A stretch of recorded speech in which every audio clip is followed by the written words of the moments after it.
पश्चिम बंगाल में ममता बनर्जी और उनके भतीजे की मुश्किलें खत्म होने का नाम नहीं ले रही हैं, तो दूसरी तरफ उनके भतीजे अभिषेक बनर्जी भी मुश्किलों में फंसते नजर आ रहे हैं। ममता बनर्जी को बड़ा झटका दिया है उन्हीं के पार्टी के बागी विधायकों ने। दरअसल पश्चिम बंगाल के बड़े सियासी संकट के बीच विधानसभा स्पीकर रथीन बोस ने बहुत बड़ा फैसला ले लिया है। उन्होंने बागी गुट के नेता ऋतव्रत बनर्जी को आधिकारिक तौर पर बंगाल विधानसभा में विपक्ष का नेता मान लिया है।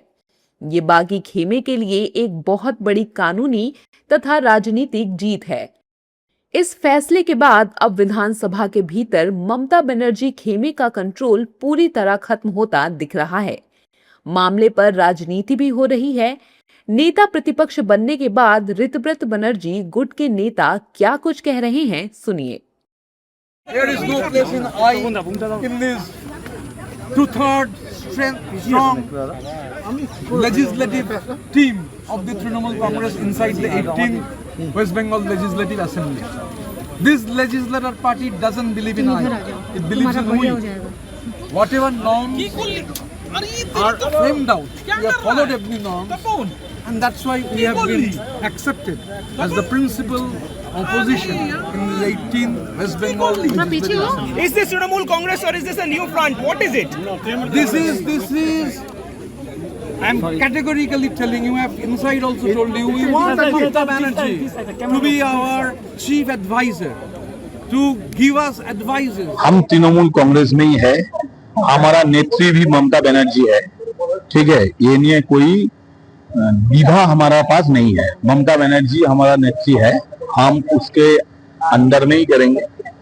लेकिन क्या हुआ, हम वो अभिषेक बनर्जी का हुई नहीं माने, यही बात है। नेत्री हमारा ममता बनर्जी है, वो जैसा हमारा पथ जैसा रोड दिखाएगा वही रोड में ही हम जाए। तो मेन इशू अभिषेक के लीडरशिप से वो उसका लीडरशिप में हम करेंगे नहीं। ममता बनर्जी का जो नेफ्यू है अभिषेक बनर्जी, ये पार्टी के लिए स्ट्रगल कभी नहीं।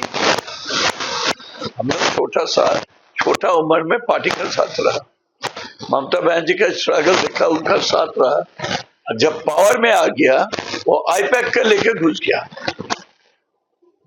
आईपैक भी मोटा होकर निकल गया, ये भी अंदर में जितना करना है कर दिया, पार्टी का हालत खराब कर दिया।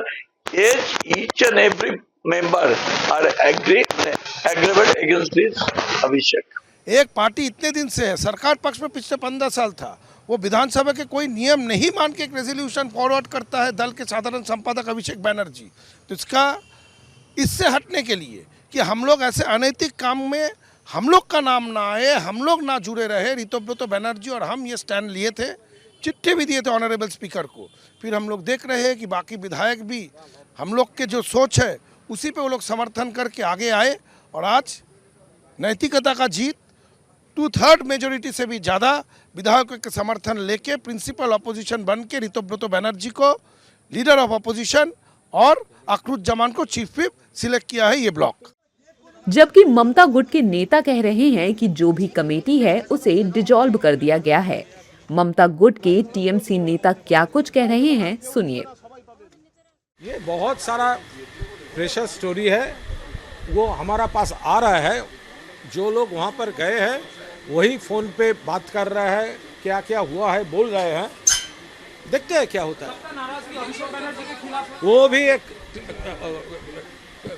भी एक पूरा कैमोफ्लेजिंग स्टेटमेंट है।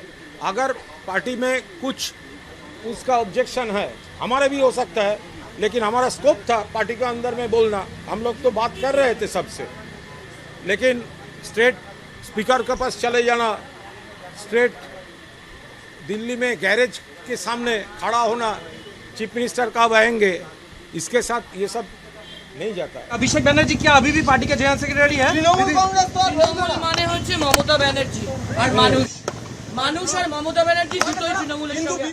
इधर प्रवर्तन निदेशालय यानी ईडी ने प्राइमरी टीचर भर्ती घोटाले में टीएमसी सांसद अभिषेक बनर्जी को समन भेजा है। ईडी की टीम ने कोलकाता स्थित उनके घर जाकर ये नोटिस दिया। उन्हें 15 जून को पूछताछ के लिए बुलाया गया है। इस कार्रवाई से बंगाल की राजनीति में हलचल मच गई है। ये पूरा मामला प्राथमिक शिक्षकों की भर्ती में हुई कथित गड़बड़ियों और अवैध लेन देन से जुड़ा है।